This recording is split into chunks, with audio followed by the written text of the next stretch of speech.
Makin lama orang kaya makin bertambah kaya, tapi kita makin lama makin terasa duit tak cukup.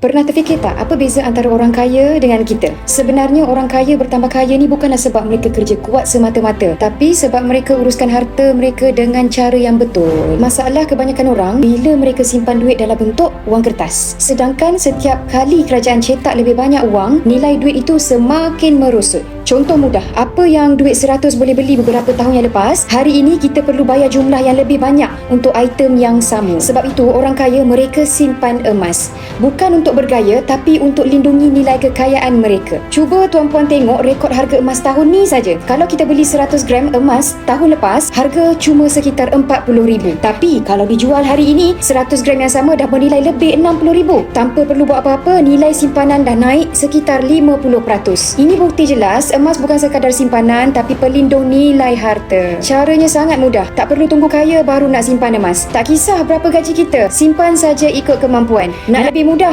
simpan saja melalui akaun Gap Public Gold. Akaun emas Gap ini memang dicipta untuk memudahkan kita. Sebab itu, walaupun cuma mampu simpan 1 gram ataupun 100, kita dah boleh beli emas dengan akaun Gap ni. So, bagi tuan-puan yang nak selamatkan nilai simpanan anda daripada dihakis inflasi, isi borang sign up dan saya akan bantu bukan sahaja buka akaun emas, tapi menabung emas dengan konsisten untuk jangka panjang.